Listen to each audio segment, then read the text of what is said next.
ఇక్కడ అనిల్ బాబు నాన్న God bless యువరా అండ్ అనిల్ రావుపూడి సినిమా అన్న దగ్గర నుంచి అతను చెప్పిన లైన్ దగ్గర నుంచి నాకు కొత్త ఉత్సాహం వచ్చేస్తుంది. ఎప్పుడప్పుడు సెటిల్కి వెళ్తాం, ఎప్పుడు ఆ కామెడీ చేద్దామని. అంటే ఈ మధ్య పొలిటికల్గా వెళ్ళినప్పుడండి, పాలిటిక్స్లో ఉన్నప్పుడు ప్రతిరోజు స్ట్రెస్ఫుల్ అండ్ ఎంతో సరదాగా ఉత్సాహంగా ఉండేవాడు నేను సినిమాల్లో ఉండగా. అక్కడికి వెళ్ళిన తర్వాత ప్రతిదీ స్ట్రెస్సే. అన్నవాడిని అననేవాడిని కూడా తిట్టాలి, ఏం తిట్టాలి తిట్లు రాసుకుంటూ మొత్తం స్ట్రెస్ఫుల్గా ఉండేది. కొన్నాళ్ళు పోయిన తర్వాత మా ఆవిడ అడిగింది, ఏంటండి మీరు దేనికి స్పందించట్లేదు, దేనికి పెద్ద నవ్వటం లేదు, ఏమైంది? ఏమో నాలో హాస్య గ్రంథులు దొబ్బేసాయేమో అన్న ఫీలింగ్ నాకు వచ్చింది ఈ పొలిటికల్గా. అందుకని మళ్ళీ 150 సినిమా తర్వాత ఎక్కడో కొంచెం లేచి నిద్ర లేచి నవ్వడం మొదలుపెట్టి ఈ సినిమాతోటి నాలో ఉన్న హాస్య గ్రంథులు మళ్ళీ తిరిగి హాస్యం తారాస్థాయికి వెళ్తుందని ఆశిస్తున్నాను.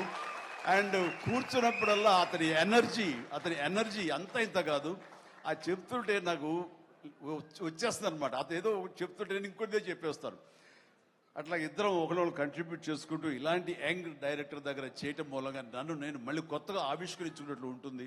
అండ్ నేను అన్నాను, మనది వైన్ ఓల్డ్ వైనే, బట్ న్యూ బాటిల్ అది నువ్వు కాబట్టి మన కాంబినేషన్ డెఫినెట్గా మళ్ళీ కొడతామంటే సందేహం లేదు, నాకు ఏ డౌట్